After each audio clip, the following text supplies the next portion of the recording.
नवरात्रि में जितनी शंकर की आराधना कर सकते हो उतनी करो। शंकर की आराधना करने से नवरात्रि में शक्ति का बल बढ़ता।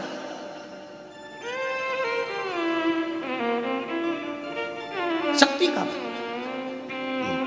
क्यों गुरुजी नवरात्र में शंकर जी की आराधना क्यों करना चाहिए? हमने कहा अगर माता रानी से जो मांगना है तुम्हें, अगर तुमने नवरात्रि में शिव जी की आराधना करिए, शंकर की कथा सुनिए, शंकर की आराधना करिए, शिव स्तुति करिए, शंकर को एक लोटा जल चढ़ाया, मां आद्य शक्ति तुम्हारे पर कृपा करेगी। क्यों? क्योंकि जिस स्थान पर शिवलिंग रखा होता है और जो हस्त कमल है वो माँ पार्वती जगत जननी दुर्गा भवानी है। जब हम जल चढ़ाते हैं माँ आद्य शक्ति अम्बा जगदम्बा 64 योगिनियों पर वो जल चढ़ जाता है और जगत जननी नवरात्र में प्रसन्न हो जाती है। वो जल की इतनी महत्वता है। आद्य शक्ति को प्रसन्न करना है, नवरात्र में शिव जी को जल चढ़ाओ।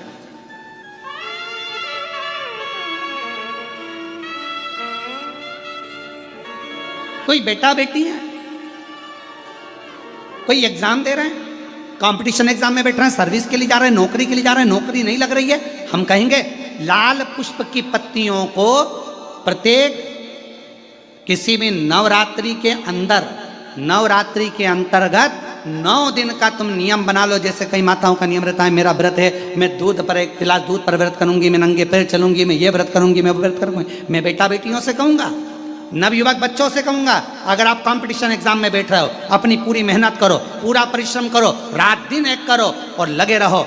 और 9 दिन तक नवरात्रि में 9 लाल फूल की 9 पंखड़ियाँ या 9 कोई भी चावल लाल कलर में कर कर, कुंकू में कर कर, अगर माँ जगत जननी के मंदिर में नहीं जा सकते, माँ भीड़ रहे तो शिवलिंग कि जो जलाधारी है, जहाँ पानी गोल घूमता है, इस जलाधारी पर कहीं पर भी नवरात्रे में 9 दिन तक या तो लाल फूल की पंखड़ी 9 या 9 चावल के दाने लाल कलर कर कुंकू में, लाल चंदन में उस स्थान पर चढ़ाना प्रारंभ करो। 9 दिन के बाद तुम्हें 15 दिन और निकलेंगे, उसके बाद तुम्हें खुद लगेगा कि तुम्हारी जॉब, तुम्हारी नौकरी तुम्हारा बाबा ने लगाया है। शक्ति का बल। परिश्रम जरूर करना, मेहनत जरूर करना, रात दिन पढ़ाई एक साथ करना और अपने परिश्रम को नहीं छोड़ना। मेहनत जरूर करो पर साथ में ये प्रयोग भी करो नवरात्रि का। देखो शिव और शक्ति का बल तुम्हें प्रसन्नता देता है कि नहीं देता?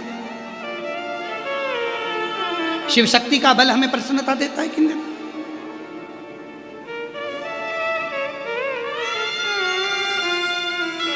अब कई लोग ऐसे होते हैं, हम नवरात्रि आई है, माता रानी को भज रहे हैं, जगत जननी दुर्गा भवानी को भज रहे हैं, पर शिव जी के मंदिर तक नहीं जा रहे, समय नहीं मिल रहा मंदिर जाने का, क्योंकि माता जी के मंदिर जाते हैं, माता जी को प्रणाम। अरे उस शंकर को पहले भजो, सवेरे उठते से ही पहला 1 लोटा जल शिव को, क्योंकि उसी के माँ जगत जननी हस्तकमल पर जल जाना जरूरी है। शंकर का चढ़ा वो हमें फल प्रदान करे, सुख दे,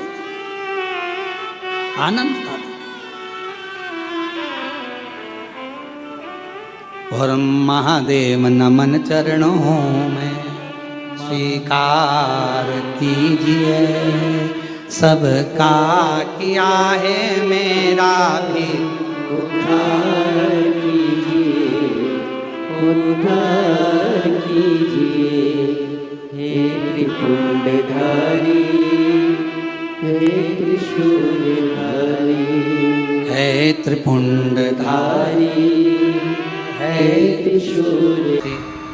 जगत जननी जगदम्बा अम्बा को प्रसन्न करने के लिए और भगवान देव अधिदेव महादेव को प्रसन्न करने के लिए, दोनों को प्रसन्न करने के लिए अलग अलग क्रम बनाए और दोनों के क्रम बिल्कुल अलग है। शक्ति को प्रसन्न करना है, माँ दुर्गा भवानी को प्रसन्न करना है तो अग्नि के माध्यम से माँ आद्य शक्ति दुर्गा भवानी प्रसन्न हो जाती है, अग्नि के माध्यम से। इसलिए जब अष्टमी की तिथि होती है, नवमी तिथि होती है, सप्तमी तिथि होती है, अष्टमी तिथि होती है, नवमी तिथि होती है, ये सारी जो तिथियां होती हैं, इन सारी तिथियों में हम माता रानी को थोड़ी अग्नि जलाकर धूप छोड़ते, देवी को प्रसन्न करने के लिए अग्नि की जरूरत पड़ती है और महादेव को प्रसन्न करने के लिए एक लोटे जल की जरूरत पड़ती है। अब मत छेड़िए, करबद्ध निवेदन है आप लोगों से, थोड़ा चल लेने दो। देवी को प्रसन्न करना है तो अग्नि की जरूरत पड़ेगी, और मेरे महादेव को अगर प्रसन्न करना है तो एक लोटे जल की जरूरत है। अब कई लोग कहते हैं गुरुजी शिव और शक्ति दोनों को ही प्रसन्न करना है, और तुरंत कोई ऐसी जगह बता दो जहां पर शिव और शक्ति एक साथ प्रकट होकर प्रसन्न होकर हम पर करुणा करना प्रारंभ कर दें, तो वो स्थान कौन सा हो सकता है? तो शिव महापुराण में उमा संहिता में एक स्थान ऐसा बताया, बेलपत्र का वृक्ष, उस बेलपत्र के वृक्ष के नीचे जब जल चढ़ाकर हम दीपक प्रज्वलित करते हैं, लंबी बत्ती का, कौन सी बत्ती का? वो रुई की जो लंबी बत्ती होती है, उसको घी में डुबोकर हम दीपक प्रकट करते हैं। उस समय पर शिव और शक्ति दोनों ही प्रसन्न होकर हमें वर प्रदान करना प्रारंभ करते, दोनों। अब दीप किसके लिए लगाया तुमने? शक्ति के लिए। जल किसके लिए चढ़ाया आपने? देवाधिदेव महादेव, दोनों को प्रसन्न कर।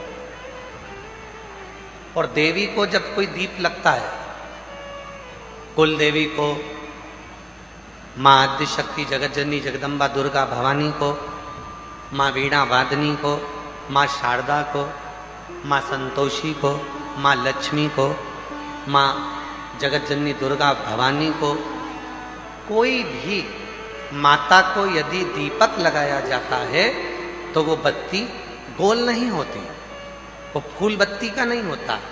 माँ आद्य शक्ति, माँ जगत जननी दुर्गा भवानी को, लक्ष्मी को, शारदा भवानी को, माँ वीणा वादनी को, माँ पार्वती को, भगवान माँ आद्य जगत जननी दुर्गा भवानी को अगर कोई दीप लगाया जाता है तो वो बत्ती हमेशा लंबी हो। लंबी बत्ती क्यों? गोल बत्ती क्यों नहीं?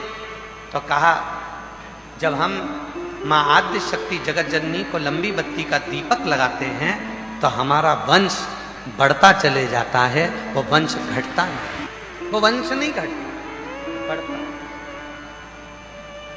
इसलिए शिव और शक्ति, देवी को अगर प्रसन्न करना है तो अग्नि से होगा, और अगर महादेव को प्रसन्न करना है तो जल से। तो कोई ऐसा स्थान जहां पर ये दोनों हम क्रम करें और हमारे ऊपर शिव और शक्ति की करुणा बरसे, तो कहा वो है बेलपत्री का वृक्ष। पहले जल समर्पित करो, उसके बाद लंबी बत्ती का अगर एक दीपक भी हमने महीने भर में एक बार भी लगा दिया तो याद रखना शिव और शक्ति हमारे जीवन में इतनी तरक्की देना प्रारंभ करते हैं कि हमारे सारे मार्ग सुलभ होते चले। एक और मैंने तेरे ही भरोसे बाबा, तेरे ही भरोसे हवा बिच उड़ती जागी बाबा, छठी नाम कटी जागी भोले शंभू मैं तेरी पतंग, हवा विच उड़ती जागी बाबा, डोर को छड़ी नाम कटी जागी। शिव कथा कर रही। अनलासुर एक ऐसा असुर था जिसने शिव और शक्ति दोनों से ही वर प्राप्त किया, दोनों से वर मिल रहे, शिव से भी वर प्राप्त हो रहे हैं और शक्ति से भी वर प्राप्त हो रहे हैं। जब दोनों से ही वर प्राप्त हो गए, फिर अनलासुर ने विचार कर लिया कि अब तो मैं प्रबल हो गया, और उस प्रबलता में वो गलत कार्य करने लगा, श्रेष्ठ कार्य से वंचित हो गया। और शिव कथा क्या कहती है? पद मिले, प्रतिष्ठा मिले, धन मिले, वैभव मिले, सत्ता मिले, कुर्सी मिले, तो प्रयास करना उसका सदुपयोग करना, दुरुपयोग नहीं।